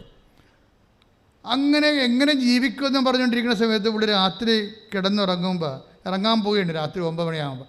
ഇപ്പോൾ ചെന്നൈയിലാണ്, മലയാളിയാണ്, ചെന്നൈയിലാണ് താമസിക്കുന്നത്. അപ്പോൾ അതേ മൊബൈലിൽ പെട്ടെന്ന് ഒരു സാക്ഷ്യം കണ്ട്. അപ്പോൾ സാക്ഷ്യം പുള്ളി അത് വായിച്ചപ്പോൾ പുള്ളിക്ക് ഇഷ്ടപ്പെട്ട്. എന്നാൽ പിന്നെ ആ ലിങ്കിൽ 1-2 സാക്ഷ്യം കൂടി പുള്ളി കണ്ട്. അതും അങ്ങോട്ട് ഇഷ്ടപ്പെട്ടു. ഇപ്പോൾ എന്താ ഇഷ്ടപ്പെട്ടതെന്ന് വെച്ചാൽ പല സാക്ഷ്യങ്ങളെക്കാൾ വ്യത്യസ്തമാണ് ഈ ഉടമ്പടി സാക്ഷ്യങ്ങൾ. ഈ മേജർ ഡ്യൂട്ടി ആയത് കാരണം പിന്നെ പേഴ്സൺ ഉണ്ടാവും, പേഴ്സൺ സാന്നിധ്യം ഉണ്ടാവും. അങ്ങനെ കുറേ കാര്യങ്ങൾ പാക്കേജിൻ്റെ ഭാഗമാണ്. മറ്റു പ്രാർത്ഥനകളുമായിട്ട് ഉറപ്പാണിതിനെ. മറ്റ് പ്രാർത്ഥനകളൊക്കെ ഉപരി സാധാരണ പ്രാർത്ഥനകളും ഉടമ്പടി ഉറപ്പാണ്. ഉറപ്പെന്ന് വെച്ച് കഴിഞ്ഞാൽ ഇപ്പോൾ തന്നെ ഉദാഹരണത്തിന് എന്താ പറയുക, ശ്രദ്ധിക്കാം മക്കളെ. 1 യോഹന്നാൻ 5 വായിച്ച്, 1 യോഹന്നാൻ 5:14 വായിച്ച്. ശ്രുതികടെ ഹല്ലേലൂയ 5:14. 1 യോഹന്നാൻ 5:14 വായിച്ച്. ശ്രുതികടെ ഹല്ലേലൂയ. അവന്റെ ഇഷ്ടത്തിന് അനുസൃതമായി എന്തെങ്കിലും നാം ചോദിച്ചാൽ, അവന്റെ ഇഷ്ടത്തിന് ഒന്ന് പറഞ്ഞ, അവന്റെ ഇഷ്ടത്തിന് 1 യോഹന്നാൻ 5:14 കേട്ടോ, ഒന്ന് വായിച്ചോളൂ. അവന്റെ ഇഷ്ടത്തിന് അനുസൃതമായി എന്തെങ്കിലും നാം ചോദിച്ചാൽ അവിടുന്ന് നമ്മുടെ പ്രാർത്ഥന കേൾക്കും എന്നതാണ് നമുക്ക് അവനിലുള്ള ഉറപ്പ്. ആ ഉറപ്പ് ഇതിന് മാത്രമേ ഉള്ളൂ. ബൈബിൾ ആകപ്പാടെ ഉറപ്പ് എഴുതിയിരിക്കുന്ന 2 വചനത്തിലേ ഉള്ളൂ. അതിലൊന്ന് ഇതാണ്, 1 യോഹന്നാൻ 5:14. അവൻ്റെ ഇഷ്ടത്തിനനുസരിച്ച് നമ്മൾ എന്തെങ്കിലും ചോദിച്ചാൽ, വായിച്ചോളൂ. അവന്റെ ഇഷ്ടത്തിനനുസൃതമായി എന്തെങ്കിലും നാം ചോദിച്ചാൽ അവിടുന്ന് നമ്മുടെ പ്രാർത്ഥന കേൾക്കും എന്നതാണ് നമുക്ക് അവനിലുള്ള ഉറപ്പ്. അവൻ്റെ ഇഷ്ടത്തിനനുസൃതമായി നമ്മൾ എന്തെങ്കിലും ചോദിച്ചാൽ അവിടുന്ന് നമ്മുടെ പ്രാർത്ഥന കേൾക്കും എന്നതാണ് അവനിലുള്ള നമ്മുടെ ഉറപ്പ്. അതെന്തിനെക്കുറിച്ച് പറയണതാണ്? ഉടമ്പടിയെക്കുറിച്ച് പറയണതാണ്. എന്താ കാര്യം? അവൻ്റെ ഇഷ്ടത്തിന് അനുസൃതമായാണ് ഉടമ്പടി ഡിസൈൻ ചെയ്തിരിക്കുന്നത്. അവൻ പറയണ പോലെ ചെയ്തുകൊണ്ട്. ഉടമ്പടിയല്ല, വേറെ ഒരു പ്രാർത്ഥനയ്ക്കും അത്ര ഉറപ്പില്ല. ഉടമ്പടി ഉറപ്പുള്ളതാണെന്ന് പറയണത് യോഹന്നാൻ മാത്രമാണ്. കാരണം അത് മാത്രമേ ഉള്ളൂ. എന്താ കാര്യം? ഒന്ന് പറഞ്ഞ 1 യോഹന്നാൻ 5:14 വായിച്ചേ. അവന്റെ ഇഷ്ടത്തിനനുസൃതമായി ഏറ്റു പറഞ്ഞേ. അവൻ്റെ ഇഷ്ടത്തിനനുസൃതമായി. ആൾക്കാർ പറഞ്ഞു കേൾപ്പിച്ച് വായിച്ചു. അവന്റെ ഇഷ്ടത്തിനനുസൃതമായി എന്തെങ്കിലും നാം ചോദിച്ചാൽ അവിടുന്ന് നമ്മുടെ പ്രാർത്ഥന കേൾക്കും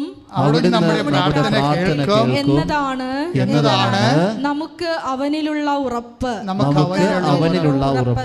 അപ്പം അവൻ്റെ ഇഷ്ടത്തിനനുസൃതമായി ചോദിക്കുന്ന ഒറ്റ പ്രാർത്ഥനയേ ഉള്ളൂ. എന്താണ്? ഉടമ്പടിയാണ്. ബാക്കി ഒരു പ്രാർത്ഥന അവൻ്റെ ഇഷ്ടത്തിനനുസരിച്ച്, നമ്മുടെ ഇഷ്ടത്തിനനുസരിച്ച് ചോദിക്കണം. അവൻ്റെ ഇഷ്ടം എന്താണ്? അവൻ പറഞ്ഞതുപോലെ ചെയ്യണതല്ലേ. അവൻ പറഞ്ഞതുപോലെ ചെയ്തോളാമെന്ന് പറയുന്ന മറ്റു പ്രാർത്ഥനകത്ത് പറയുന്നുണ്ടോ? ഇല്ല. അവൻ പറഞ്ഞതുപോലെ നമ്മൾ ചെയ്തോളാം എന്ന് പറയുന്നത് ഉടമ്പടി മാത്രമാണ്. അതുകൊണ്ടാണ് ഈ പ്രാർത്ഥനയുടെ പ്രത്യേകത എന്താണ്? അവൻ്റെ ഇഷ്ടത്തിനനുസൃതമായിട്ടാണ് നമ്മൾ അവനോട് ചോദിക്കുന്നത്. അവൻ്റെ ഇഷ്ടം എല്ലാം വരണ വാഗ്ദാനത്തിലല്ലേ? വാഗ്ദാനങ്ങളല്ലേ അവൻ്റെ ഇഷ്ടം. നമുക്ക് ഇന്ന കാര്യങ്ങൾ തരണമെന്ന് അവൻ പറയുന്നുണ്ടല്ലോ, അത് അവൻ്റെ ഇഷ്ടമല്ലേ? എന്താണ്? നിങ്ങൾ വീട് വെക്കും. ഐസയ്യാ 65:21. നിങ്ങൾ വീട് വെക്കും, അതിൽ താമസിക്കും. നിങ്ങൾ മുന്തിരിത്തോട്ടങ്ങൾ വെച്ച് പിടിപ്പിക്കും, അതിൻ്റെ ഫലം അനുഭവിക്കും. അതായത് തോട്ടങ്ങൾ വാങ്ങിച്ചാലും ജോലി കിട്ടിയാലും എല്ലാം ഫലം അനുഭവിക്കുന്ന എന്ത് വിഷയമായ, ശമ്പളം കിട്ടുന്ന എന്ത് വിഷയമായാലും അതെല്ലാം അവൻ്റെ ഇഷ്ടമാണ്. അവൻ്റെ ഇഷ്ടം വാഗ്ദാനത്തിലൂടെയാണ് വരുന്നുണ്ടെങ്കിൽ ആ വാഗ്ദാനത്തെ അടിസ്ഥാനപ്പെടുത്തിയുള്ള പ്രാർത്ഥന ഉടമ്പടിയാണെങ്കിൽ ഉടമ്പടിയാണ് അവൻ്റെ ഇഷ്ടത്തിനനുസൃതമായ പ്രാർത്ഥന. അതുകൊണ്ട് തന്നെയാണ് നിങ്ങൾ അവൻ പറഞ്ഞ പോലെ ചെയ്യണം. നമ്മൾ 2 ദിനവൃത്താന്തത്തിൽ വായിച്ച വചനമില്ലേ? 2 ദിനവൃത്താന്തം നമ്മൾ 23 വായിച്ചില്ലേ? 23:7 എന്താ കാര്യം? അതായത് കർത്താവ് പറഞ്ഞതെല്ലാം, കർത്താവ് പറഞ്ഞതാണ് അവൻ്റെ ഇഷ്ടമെന്ന് പറയണത്. കർത്താവ് പറഞ്ഞു, ഞാൻ രോഗിയായിരുന്നു, നിങ്ങളെന്നെ കണ്ടു. അപ്പോൾ അത് കർത്താവിൻ്റെ ഇഷ്ടമില്ലേ? അപ്പം ഞാൻ രോഗികളെ നമ്മൾ പോയി കാണുന്നു, അവൻ്റെ ഇഷ്ടത്തിനനുസൃതമാണ്. ഈശോ പറഞ്ഞു, ഞാൻ നഗ്നനായിരുന്നു, നിങ്ങളെന്നെ ഉടുപ്പിച്ചു. അതായത് നമുക്ക് വസ്ത്രമില്ലാത്തവർക്ക് നമ്മൾ വസ്ത്രം കൊടുക്കണം. അത് അവൻ്റെ ഇഷ്ടമല്ലേ? അവൻ്റെ ഇഷ്ടമല്ലേ? കർത്താവ് പറഞ്ഞതാണ്. ലോകം മുഴുവനും പോകുക, എല്ലാ സൃഷ്ടികളോടും സുവിശേഷം പ്രസംഗിക്കുക. അത് കർത്താവിൻ്റെ ഇഷ്ടമല്ലേ? അതനുസരിച്ചല്ലേ നമ്മൾ വാങ്ങിച്ചിട്ട് ബൈബിൾ വാങ്ങിച്ചു കൊടുക്കുന്നതും കർത്താവിൻ്റെ കൃപാസനം പത്രം കൊടുക്കുന്നതും അതുപോലെ യൂട്യൂബ് ഷെയർ ചെയ്യണതും അവൻ്റെ ഇഷ്ടമാണ്. അവൻ്റെ ഇഷ്ടത്തിന് അനുസൃതമായിട്ടാണ് നമ്മൾ ചെയ്യണ ഓരോ കാര്യങ്ങൾ. എന്തെങ്കിലും ചെയ്താലെന്നാണ് പറഞ്ഞിരിക്കുന്നത്. അപ്പോൾ ചെയ്യണ ഓരോ കാര്യങ്ങളും എന്താണ്? അവൻ നിങ്ങളോട് പറഞ്ഞതുപോലെ ചെയ്യുവനെന്ന് പറയണത് അവൻ്റെ ഇഷ്ടപ്രകാരമാണ്. അവൻ്റെ ഇഷ്ടപ്രകാരം പറഞ്ഞ് ചെയ്യിക്കുന്നതാണ് നമ്മളുടെ ഒരു മെറിട്ടെന്ന് പറയുന്നത്. അതുകൊണ്ട് ചൊല്ലുന്ന പ്രാർത്ഥനയേക്കാൾ ചെയ്യുന്ന പ്രാർത്ഥന ഉടമ്പടി. ആ ഉടമ്പടിയിലൂടെ നിങ്ങൾക്ക് എന്താ സംഭവിക്കുന്നത്? നിങ്ങൾ കർത്താവിൻ്റെ സാക്ഷികളായി മാറുന്നു. സാക്ഷികളാകുമ്പോൾ എന്താണ് നമുക്ക് ലഭിക്കുന്നത്? ദൈവത്തിൻ്റെ റിലേഷൻ. സാക്ഷിയും ദൈവവും തമ്മിലുള്ള ബന്ധമാണ്. സാക്ഷി എന്ന് പറഞ്ഞത് ആരാണ്? ശിഷ്യൻ മൂക്കുമ്പോഴാണ് സാക്ഷികളാകണത്. അല്ലാതെ വെറുതെ ഈ കോടതി കാണുന്ന സാക്ഷികളല്ലേ. കർത്താവിൻ്റെ ശിഷ്യന്മാർ മൂക്കും. അവർ കർത്താവിൻ്റെ വചനങ്ങളെല്ലാം കേട്ട് അത് ഈശോ പറഞ്ഞ പോലെയൊക്കെ ചെയ്തു വരുമ്പോഴാണ് പിന്നീട് അവസാനമാണ് ഈശോ പറയണത്, നിങ്ങളാണല്ലോ ഇവയ്ക്ക് സാക്ഷികൾ. ആരുടെ സാക്ഷികളാണ്? കർത്താവിൻ്റെ പീഡാനുഭവത്തിൻ്റെയും കുരിശുമരണത്തിനും ഉയർത്തുന്നതിൻ്റെയും സാക്ഷികളാണ്. ആ സാക്ഷ്യത്തിലേക്ക്, ആ ദൈവിക ക്രിസ്തു രഹസ്യത്തെ കൈമാറാനുള്ള വിശ്വാസവും വിശ്വസ്തതയും കർത്താവിൻ്റെ കൂടെയുള്ള ആ നടപ്പും നിലപാടുകളും എല്ലാം കൂടി ഉണ്ടാക്കുന്ന ഒരു ബെറിത്ത് റിലേഷൻ, അതാണ് ഉടമ്പടി. അതുകൊണ്ട് തന്നെ ഇത് പക്ക ആയിട്ട് നമുക്ക് ഇതിനെ റിലേ ചെയ്യാൻ പറ്റും. അല്ലെങ്കിൽ അതാണ് ഉറപ്പെന്ന് പറഞ്ഞത്. യോഹന്നാൻ എന്താ പറയണത്? അതാണ് നമ്മുടെ ഉറപ്പെന്ന്. ആ ഉറപ്പ് നിങ്ങൾക്കുണ്ടായാൽ മതി. ഉറപ്പുണ്ടായാൽ തീർച്ചയായിട്ടും നിങ്ങൾ അതനുസരിച്ച് തന്നെ ഉടമ്പടിയെ സമീപിക്കും. അത് ചെല്ലുന്നതിനേക്കാൾ ചെയ്ത് നിങ്ങൾ ബലം പ്രാപിക്കാൻ ദൈവം നിങ്ങളെ അനുഗ്രഹിക്കട്ടെ. പ്രാർത്ഥിക്കുക. കർത്താവ് ദൈവമേ, കർത്താവായ ദൈവമേ, എന്നെ അങ്ങയുടെ സാക്ഷിയായി ഉയർത്തണമേ. അങ്ങയെ അറിയാത്തവരെ അറിയിക്കുവാൻ, അറിഞ്ഞവരെ ആഴപ്പെടുത്തുവാൻ, വാക്കുകൊണ്ടും പ്രവൃത്തി കൊണ്ടും എന്നെ ഒരു ശിഷ്യയായി ഉയർത്തണമേ. എന്റെ ജീവിതത്തിനും കുടുംബത്തിനും നെഗേബയിലെ നീർച്ചാലുകളെ പോലെ സങ്കീർത്തനം 126:4 പ്രാർത്ഥിക്കുന്നു. ഞങ്ങളുടെ ഐശ്വര്യത്തെ പുനഃസ്ഥാപിക്കണമേ. ഞങ്ങളുടെ ഐശ്വര്യത്തെ പുനഃസ്ഥാപിക്കണമേ. ശ്രുതികട്ടെ, ശ്രുതികട്ടെ.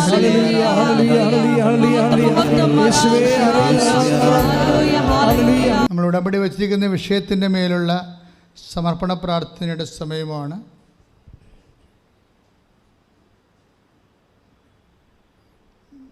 അച്ഛൻ പ്രാർത്ഥിക്കുമ്പോൾ കർത്താവെ ഞങ്ങൾ സമർപ്പിക്കുന്നു, ഞങ്ങളെ സാക്ഷികളാക്കണമേ എന്നാണ് പ്രാർത്ഥിക്കുന്നത്. ഞാൻ ഓരോ കാര്യം കർത്താവിൻ്റെ ആത്മാവിൽ നിറഞ്ഞ് നിങ്ങളുടെ പ്രാർത്ഥനയുടെ മധ്യസ്ഥതയിൽ ഈശോയ്ക്ക് പരിശുദ്ധ അമ്മ വഴി സമർപ്പിക്കുമ്പോൾ ഓരോ പ്രാർത്ഥന കഴിയുമ്പോഴും നിങ്ങൾ പറയണം, കർത്താവെ ഞങ്ങൾ സമർപ്പിക്കുന്നു, ഞങ്ങളെ സാക്ഷികളാക്കണമേ എന്ന് പറഞ്ഞേ. കർത്താവേ ഞങ്ങൾ സമർപ്പിക്കുന്നു, ഞങ്ങളെ സാക്ഷികളാക്കണമേ. വീണ്ടും പറഞ്ഞേ, കർത്താവേ ഞങ്ങൾ സമർപ്പിക്കുന്നു, ഞങ്ങളെ സാക്ഷികളാക്കണമേ. ഓൺലൈനിരിക്കുന്ന എല്ലാവരെയും വേണ്ടി പ്രാർത്ഥിച്ചുകൊണ്ട് കർത്താവെ ഞങ്ങൾ അവരെല്ലാം സമർപ്പിക്കുന്ന ഈശോയെ. ഇപ്പോഴ് ഓൺലൈനിൽ പ്രാർത്ഥിക്കുന്ന എല്ലാ മക്കളെയും, ലക്ഷക്കണക്കിന് മക്കളെ, അവരുടെ കുടുംബങ്ങളെ ഉടമ്പടി ചെയ്തു പോയി കർത്താവെ പ്രത്യേകമായ കാലാവസ്ഥയിലൂടെ കടന്നു പോകുന്നവരെ, അവിടെ സങ്കടങ്ങളെയും ചൂഹങ്ങളെയും കർത്താവെ ഞങ്ങൾ അങ്ങേക്ക് സമർപ്പിക്കുന്നു. കർത്താവേ ഞങ്ങൾ സമർപ്പിക്കുന്നു, ഞങ്ങളെ സാക്ഷികളാക്കണമേ. കർത്താവെ ഹൃദയവേദനയുള്ളവരെ, വാൽവ് ചുരുങ്ങിപ്പോയവരെ, ഹൃദയത്തിന് ഊട്ടമുള്ള കുഞ്ഞുങ്ങൾ, ഹൃദയം ചുരുങ്ങിപ്പോകുന്നവർ, വലിപ്പമില്ലാത്തവർ, എല്ലാ മക്കളെയും അങ്ങേക്ക് സൗഖ്യത്തിനായി സമർപ്പിക്കുന്നു. കർത്താവേ ഞങ്ങൾ സമർപ്പിക്കുന്നു, ഞങ്ങളെ സാക്ഷികളാക്കണമേ. കർത്താവ് കരളെ ചുരുക്കം പ്രാപിച്ചവര്, കർത്താവ് വിൽഡ്രൂവിന് കൂടിപ്പോയവര്, കർത്താവ് കരളിൽ ലീക്കേജ് ഉള്ളവർ, അതിറ്റിട്ട് വയറ്റിലേക്ക് വെള്ളം വീണ് വയറ് വീർത്തിട്ട് വേദനിക്കുന്ന, ശ്വാസം മുട്ടുന്ന എല്ലാ രോഗികളെയും കർത്താവേ ഞങ്ങൾ സമർപ്പിക്കുന്നു, ഞങ്ങളെ സാക്ഷികളാക്കണമേ. കർത്താവെ കിഡ്നി വീക്കക്കാരെ സംബന്ധിച്ച് പ്രാർത്ഥിക്കും. കർത്താവ് കിഡ്നി ഷ്രിങ്ക് ചെയ്യുന്നവരെയും ചുരുങ്ങിപ്പോകുന്നവരെ സമർപ്പിച്ച് പ്രാർത്ഥിക്കും. കർത്താവ് കിഡ്നികൾ, കർത്താവ് അതിൻ്റെ പുറമേയുള്ള സ്ഥലങ്ങൾ കർത്താവ് പൊളിഞ്ഞു പോകുന്നവർ സമർപ്പിക്കുന്ന ഈശോയെ. കിഡ്നിക്ക് സിസ്റ്റുള്ളവരെ സംബന്ധിച്ച് പ്രാർത്ഥിക്കും. കർത്താവ് കിഡ്നിയിൽ മുഴയുള്ളവരെ സംബന്ധിച്ച് പ്രാർത്ഥിക്കും. കർത്താവെ കിഡ്നിയിൽ കല്ലുള്ളവരെ സ്പർശിക്കണമെന്ന് പ്രാർത്ഥിച്ചുകൊണ്ട് സമർപ്പിക്കുന്നു. കർത്താവേ ഞങ്ങൾ സമർപ്പിക്കുന്നു, ഞങ്ങളെ സാക്ഷികളാക്കണമേ. ശ്രുതികട്ടെ ഹല്ലേലൂയ.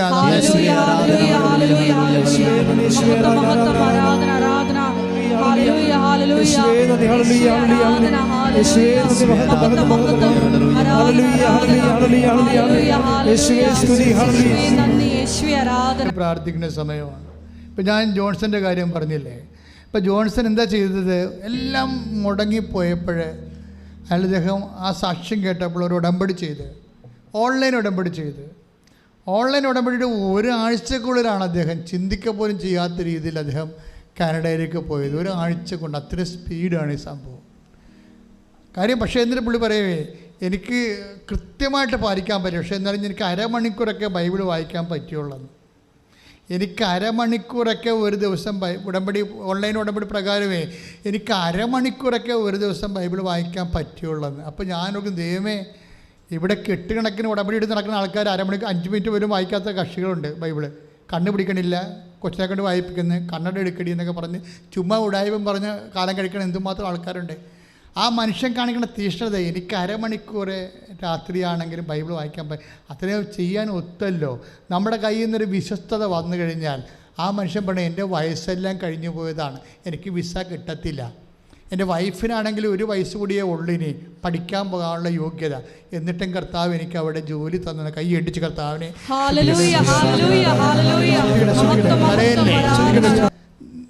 കൈ നെഞ്ചത്ത് വെച്ച് പ്രാർത്ഥിക്കേണ്ടതാണ്. യാതൊരു നിബന്ധനയുമില്ലാതെയാണ്, വാങ്ങാതെയാണ്, ചോദിക്കാതെയാണ് ഈശോയെ ദൈവം നമുക്ക് തന്നത്.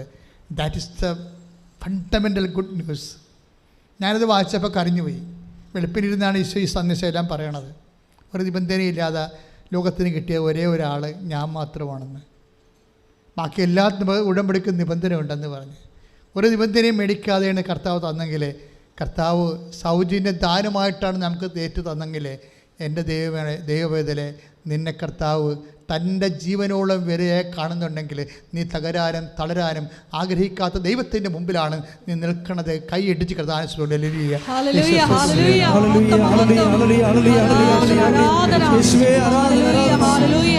ദിവ്യകാരുണ്യമേ, ആത്മാവിന്റെ ശരീരത്തിന് വൈദ്യവുമായ ദൈവമേ, അങ്ങയുടെ തിരുമുറുമാർന്ന വലത് കരത്താൽ എല്ലാ ഉദര രോഗികളെയും സ്പർശിക്കണമേ. കുടൽ രോഗികളെ, അൾസർ രോഗികളെ, ആർഎസ്എസ് രോഗികളെ, രോഗികളെ, ശ്വാസകോശ രോഗികളെ, രോഗികളെ, പാൻക്രിയാസ് രോഗികളെ, യേശുവിന്റെ നാമത്തില്, യേശുവിന്റെ നാമത്തില് മാരക രോഗികളെ, ദുരവേദികളെ യേശുവിന്റെ നാമത്തില് മാറിപ്പോകട്ടെ. എൻ്റെ പ്രിയമക്കളെ, കണ്ണ് കാഴ്ചക്കുറവാണെന്നും പറഞ്ഞ് ഇന്ന് കുറേ ചെറുപ്പക്കാർ ഇവിടെ വരുന്നുണ്ട്. ഈ ആഴ്ചയിൽ വന്നാൽ ഞാൻ തന്നെ അത്ഭുതപ്പെട്ടത്, എന്തുകൊണ്ട് ചെറുപ്പക്കാർക്ക് ഇങ്ങനെ കണ്ണിന് കാഴ്ചക്കുറവാണെന്ന് അറിയത്തില്ല. പണ്ട് മുതിർന്നവരങ്ങനെ വന്നുകൊണ്ടിരുന്നത്. എനിവേ, നിങ്ങളുടെ കണ്ണുകൾ കാഴ്ചക്കുറവുള്ളവർ മാത്രം കണ്ണിൽ കൈതൊട്ട് പ്രാർത്ഥിക്കണം. അത് കർത്താവിൻ്റെ തിരുമുറുവാർന്ന് വലതുകരമാണെന്ന് ഓർത്തിട്ട് കർത്താവിൻ്റെ ഒരു എക്സ്റ്റൻഷനെ പോലെയാണ് നീക്കേണ്ടത്. വിശ്വാസത്തിലെ നിൻ്റെ കൈകളെ കർത്താവിൻ്റെ കൈകളെ മാറുന്നു. നിൻ്റെ ഉദരത്തിലാണ് നിൻ്റെ ഈ ദിവസങ്ങളിൽ കുറേ അധികം രോഗികൾ വന്നത്, ചെറുപ്പക്കാരികൾ വന്നു. അതെനിക്ക് ഭയങ്കര വിഷമം തോന്നി. അവർക്ക് നടുവെല്ലിൻ്റെ ഡിസ്ക് ഇങ്ങനെ ബൾജ് ചെയ്തിരിക്കുന്നു. ചുമ്മാ എഴുന്നേറ്റപ്പോൾ ഇന്നലെ എന്നെ ഒരു മൊബൈൽ കാണിച്ചു. ചുമ്മാ ഒന്ന് എഴുന്നേറ്റപ്പോൾ ഇടറിപ്പോയതാണ്. പിന്നെ വീൽചെയറിൽ നിന്ന് 3 കൊല്ലമായിട്ട് പൊങ്ങിയിട്ടില്ല. അത്രയും വിഷമമായപ്പോഴും അഴുകുന്ന അനുഭവം. അവരെയൊക്കെ നിങ്ങൾ ഓർക്കണം. ഇപ്പോൾ പ്രാർത്ഥനയിൽ അവിടുന്ന് പ്രാർത്ഥിച്ച് പോയിരിക്കുക. ഇവിടുന്ന് പ്രാർത്ഥിച്ച് പോയ എല്ലാവരും, ഇപ്പോൾ പ്രാർത്ഥിക്കാൻ വന്നവരും, ഇപ്പോൾ പ്രാർത്ഥനയിൽ ഓൺലൈനിൽ ഉള്ളവരും അവരെല്ലാം ഓർക്കുക. കർത്താവേ, എല്ലാ നടുവേദനക്കാരെയും, ഡിസ്ക് തെന്നിപ്പോയവരെയും, കർത്താവേ, കശേരികള് സ്ഥാനം തെറ്റിപ്പോയവരെയും, കർത്താവേ, മുട്ടിന്റെ കപ്പിള് ഉരഞ്ഞു പോയവരെയും, അസ്ഥി ഉരഞ്ഞു പോയവരെയും, നടക്കാൻ പറ്റാത്തവരെയും, ശരീരത്തിൽ നീര് കെട്ടുന്നവരെയും യേശുവിന്റെ ഉന്നതമായ നാമത്തിൽ, ഉന്നതമായ നാമത്തിൽ, യേശുവിന്റെ ഉന്നതമായ നാമത്തിൽ ഈ നിമിഷം ഉടമ്പടി മാതാവേ മധ്യസ്ഥം വഹിക്കുന്ന ഈ നിമിഷം യേശുവിന്റെ നാമത്തിൽ സൗഖ്യം പ്രാപിക്കട്ടെ.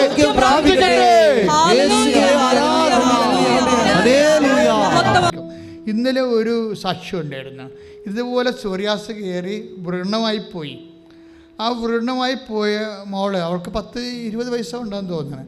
ആ മകളെ കണ്ടപ്പോഴേ അവൾക്ക് ഒരു 20 വയസ്സേ ഉള്ളൂ. ശരീരം മുഴുവൻ ഇങ്ങനെ വ്രണമായി ഇരിക്കുക. അനങ്ങാനും പാടില്ല. മരിക്കാൻ പേടിയായതുകൊണ്ട് ജീവിച്ചിരിക്കണ പോലെ അഴുത്തിരിക്കുകയാണ് ശരീരം. അപ്പോഴെൻ്റെ മനസ്സിൽ ഈശോ പറഞ്ഞു, അവളെ തൊടാൻ പറഞ്ഞ്. ഞാൻ ഉടനെ അവളെ തൊട്ട് ആ വ്രണത്തെ 2 കൈ കൊണ്ടും കയറി പിടിച്ചിട്ട് ഞാൻ എത്ര പറഞ്ഞു, ഒരു ഒറ്റ വിശ്വാസപ്രമാണം ചൊല്ലി പറഞ്ഞു, മകളെ സാക്ഷ്യം പറഞ്ഞോളാൻ പറഞ്ഞു. അതിപ്പോൾ ഇന്നലെ വന്ന് സാക്ഷ്യം പറഞ്ഞു. ആ ഒറ്റ ദിവസം കൊണ്ട് ആ ശരീരത്തിൻ്റെ വ്രണം മൊത്തം കരിഞ്ഞു പോയി.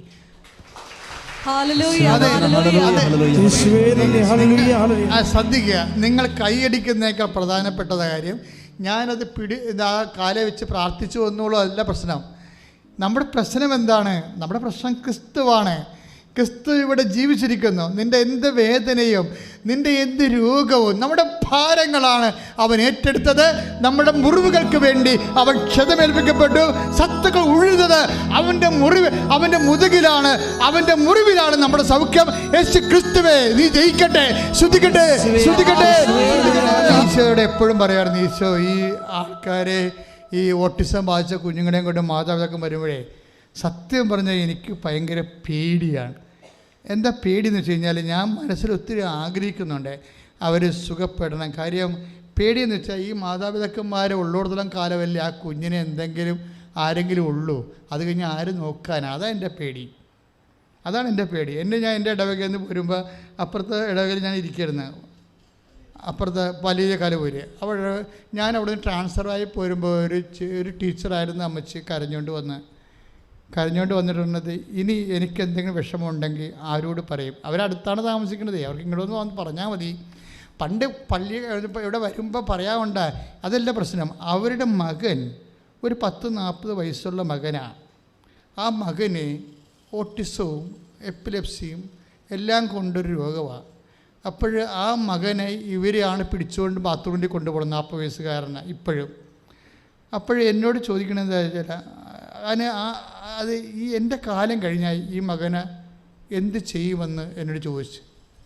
ഞാൻ പറഞ്ഞ് കർത്താവ് അതിനൊരു മാർഗം കണ്ടിട്ടുണ്ട് അമ്മച്ചി എന്ന് പറഞ്ഞു. കാര്യം എനിക്ക് പറയാമല്ലോ, ഞാനാണല്ലോ പറയേണ്ടത്. എന്താ കാര്യം? കർത്താവിൻ്റെ ശുശ്രൂഷ ചെയ്യണ ആളല്ലേ. അപ്പം ഞാനല്ലേ അതിന് മറുപടി, ജനങ്ങളുടെ വേദനകൾക്കെല്ലാം മറുപടി പറയേണ്ടത് ഒരു ബാധ്യത എനിക്കുണ്ട്. ആ അഭിഷേകം അതിനുവേണ്ടിയാണ് ഈ പട്ടം ഏറ്റിരിക്കുന്നത്. അപ്പം ഞാൻ പറഞ്ഞു കർത്താവ് അതിനൊരു മറുപടി കണ്ടിട്ടുണ്ട് അമ്മച്ചി എന്ന് പറഞ്ഞു. എന്നിട്ട് ഞാൻ പറഞ്ഞു കർത്താവേ, നീ മറുപടി കണ്ടിട്ടുണ്ടെന്നാണ് ഞാൻ പറഞ്ഞിരിക്കണം. എന്താ കാര്യം? നിൻ്റെ നാമത്തിലല്ലേ പറയണത്. അപ്പോൾ കൊറോണ വന്നപ്പോൾ എനിക്ക് പെട്ടെന്നൊരു കത്ത് വന്നു, ഒരു ഫോൺ വന്നു, അവൻ മരിച്ചു പോയെന്ന്. അപ്പം ഞാൻ പറഞ്ഞു കർത്താവേ നന്ദി. എന്താ കാര്യം എന്നറിയാമോ? നന്ദിയേ പറയാൻ പറ്റത്തുള്ളൂ. കാര്യം ആ ടീച്ചർ മരിച്ചാൽ അവനെ നോക്കാൻ ആരുമില്ല. അപ്പം അതുകൊണ്ട് കർത്താവ് ഒരു തീരുമാനമെടുത്തു. പക്ഷേ അത് ഓർക്കുമ്പോൾ കർത്താവേ, അങ്ങനെ ഒരു അന്തിമ തീരുമാനമേ ഉള്ള ഈശോയെ.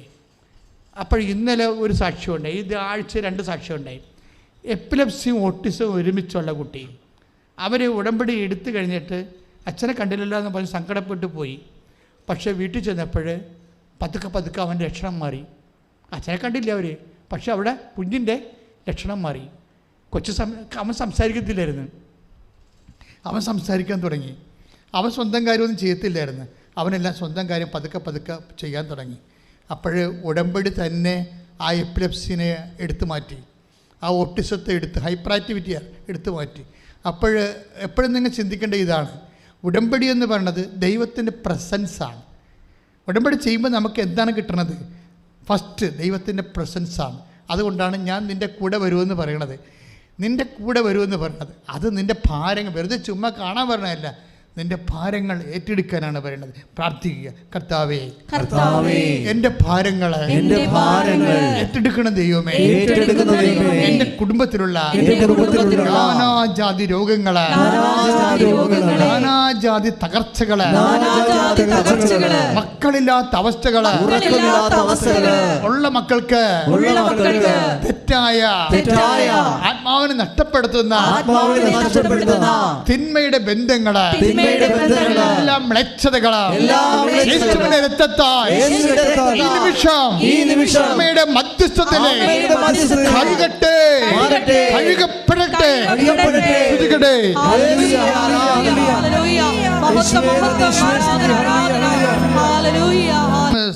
അതിൻ്റെ കുരുക്കുകളിൽ പെട്ടിരിക്കുന്നവര്, അതിൻ്റെ രേഖകളിൽ ലഭ്യമല്ലാത്തവര്.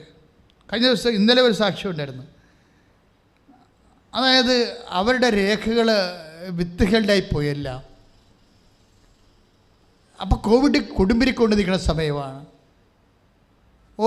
അതായത് 1.5 കൊല്ലം കിട്ടേണ്ട രേഖകൾ ഇവർ ചെല്ലാൻ വേണ്ടി ഓരോ ഓഫീസിലും അന്ന് മാത്രം പ്രസൻ്റായിട്ടുള്ള ഹെഡ് മാസ്റ്റർ അല്ലെങ്കിൽ പ്രിൻസിപ്പൾ, അന്ന് മാത്രം പ്രസൻ്റായിട്ടുള്ള LD ക്ലർക്കുകൾ, UD ക്ലർക്കുകൾ ഇവർക്ക് വേണ്ടി മാത്രം മാതാവ് പ്രസൻ്റായിക്കൊണ്ടിരിക്കുകയാണ്. ആ ദിവസങ്ങളൊന്നും അവർ ലീവാണ്. ഇവർ ചെല്ലുമ്പോൾ അവരുണ്ട്. ദാറ്റ് മീൻസ് 1.5 കൊല്ലം കിട്ടേണ്ട കാര്യങ്ങളാണ് 1.5 ആഴ്ച കൊണ്ട് സെറ്റാക്കി അമ്മ അവരെ പാക്ക് ചെയ്യണത്. എൻ്റെ മക്കളെ, എല്ലാ കാര്യങ്ങളിലും കണ്ണിൽ എണ്ണയും ഒഴിച്ചെന്ന പോലെ ദൈവം നിങ്ങളെ നിരീക്ഷിക്കുന്നുണ്ട്. ആ നിങ്ങൾ ദൈവത്തിൻ്റെ നിരീക്ഷണത്തിൽ തന്നെയല്ല, ദൈവത്തിൻ്റെ സാന്നിധ്യത്തിലാണ്. ഒന്ന് പ്രാർത്ഥിക്കുക, കർത്താവേ കൂടുതൽ വിശ്വസ്തയോടെ ഉടമ്പടി അനുഭവിച്ചുകൊണ്ട് അങ്ങയുടെ സാന്നിധ്യത്തിനെ ഏറ്റുപറയാൻ എന്നെയും തിരഞ്ഞെടുത്തതിന് നന്ദി പറയുന്നു. പ്രിയപ്പെട്ടവർ, നമ്മളിപ്പോൾ ചെയ്യാൻ പോകുന്നത് അച്ഛൻ ഇതുവരെ അനൗൺസ് ചെയ്യാത്ത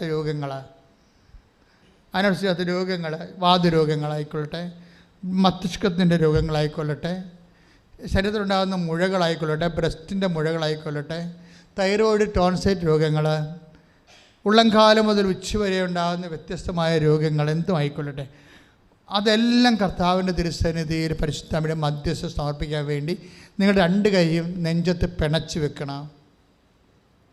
എന്നെ ശ്രമിക്കുന്ന ഓൺലൈനിലുള്ളവരും ഈ ധ്യാനം ഏത് കാലത്താണ് കൂടുന്നത് അവിടെയും ഈ ധ്യാനം ആ സമയത്തും ഇത് കർത്താവിൻ്റെ അനുഭവം അവർക്കുണ്ടാകാൻ വേണ്ടി പരിശുദ്ധ അമ്മയുടെ മധ്യസ്ഥം തേടുന്നു.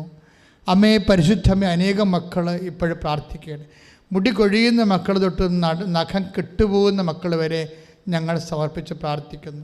കർത്താവ് ആന്തരികമായ അവയവങ്ങൾ, ഓരോരോ അവയവങ്ങൾ, രോഗം കണ്ടുപിടിക്കാത്തവർ, മരുന്ന് ഒന്നിനു വരെ ഒന്നായിട്ട് കഴിച്ചിട്ടും പിടിക്കാത്തവർ, അതേസമയം തന്നെ ഇപ്പോഴും ഉടമ്പടിക്ക് ആശീർവാദം ഉൾക്കൊണ്ടുകൊണ്ട് പ്രാർത്ഥിച്ചുകൊണ്ട് ആശുപത്രിയിൽ ഇരിക്കുന്നവർ, ഓപ്പറേഷനിൽ വിധേയമാകാൻ പോകുന്നവർ, ഓപ്പറേഷൻ കഴിഞ്ഞു പോയവർ, കർത്താവ് മണിക്കൂറിൽ എണ്ണി പറഞ്ഞിരിക്കുന്നവരെ എല്ലാവരെയും ഏൽപ്പിച്ച് പ്രാർത്ഥിക്കുന്നു. സാമ്പത്തിക മേഖലകളിലെല്ലാം കർത്താവെ വിഷമം അനുഭവിക്കുന്നവർ, സ്ഥലം വിറ്റുപോകാത്തവർ, കെട്ടിടം വിറ്റുപോകാത്തവർ, സ്ഥലം വാങ്ങിക്കാൻ പറ്റാത്തവർ, അതുപോലെ തന്നെ കർത്താവ് പാണ്ഡ്യശേഖരങ്ങൾ കൃഷി ഇറക്കിയിട്ട് ഫലം കിട്ടാത്തവരെ, പലതരത്തിലുള്ള തർക്കങ്ങൾ, വഴക്കുകൾ, വിദ്വേഷം കൊണ്ട് സ്വന്തം സ്ഥലം കൈമോശം വന്നു പോണവർ, വഴിയില്ലാത്തവർ, കർത്താവെ എല്ലാ തരത്തിലും വെള്ളം കുടിക്കാൻ വെള്ളം കിട്ടാത്തവർ, കെടുവെള്ളം കയറിക്കിടക്കുന്നവർ, പ്രളയബാധിതരായിട്ടുള്ള മക്കൾ, എങ്ങനെ എന്തെല്ലാം തരത്തിൽ കർത്താവെ ഡിലാപ്പിഡേറ്റഡ് ആയിട്ടുള്ള ഭവനങ്ങളുള്ളവർ, ജീർണ ഭവനങ്ങൾ, അത് താമസിക്കാൻ പറ്റാത്തവർ, ഇടുങ്ങിയ കോലം കെട്ടിയ ഭവനങ്ങളുള്ളവരെ എല്ലാവരെയും സമർപ്പിച്ച് പ്രാർത്ഥിക്കുന്ന കർത്താവിൻ്റെ കരുണ അവരിലേക്ക് ആവശ്യിക്കട്ടെ.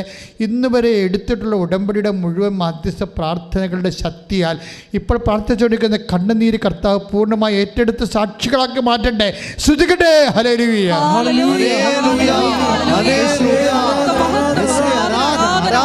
മൗനമായി അമ്മയ്ക്ക് സമർപ്പിക്കുക. കണ്ണടച്ച് കൈകൾ നെഞ്ചത്ത് വെച്ചുകൊണ്ട് മൗനമായി നിങ്ങളുടെ സ്വകാര്യ സങ്കടങ്ങളെ ഇപ്പോഴും ആരാധനയെ സമർപ്പിക്കുക.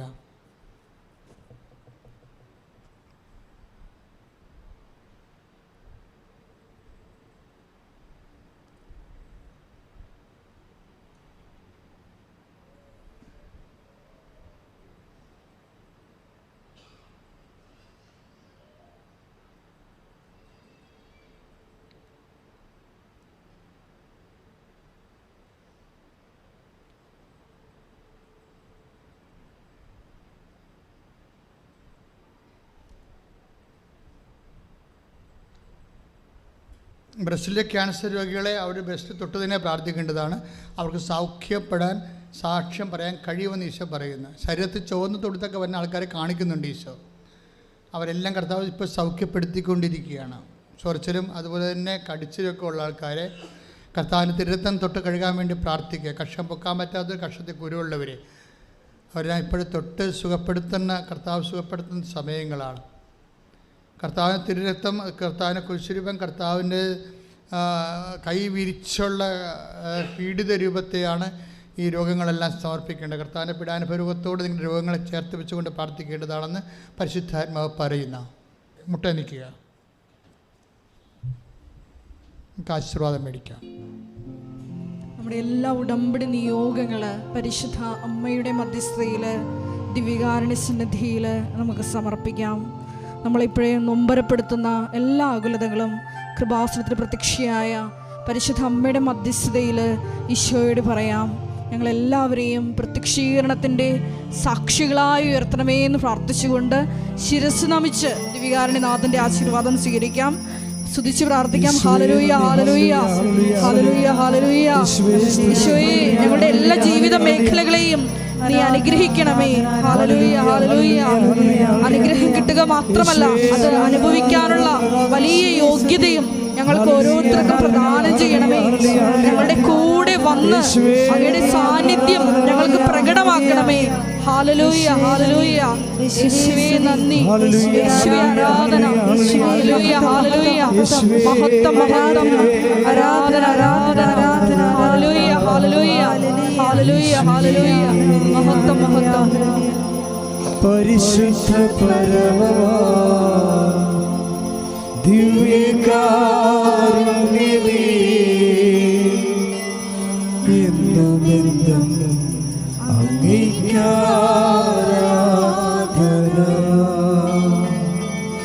പരിശുദ്ധ പരമമാ ദിവ്യകാരുണ്യമേ, എന്നുമെന്നും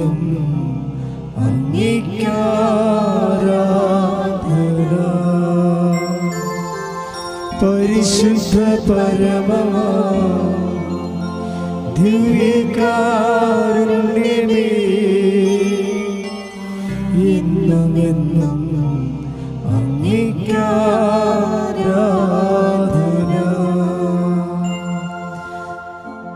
ആവേ ആവേ ആവേ മരിയ, ആവേ ആവേ ആവേ മരിയ.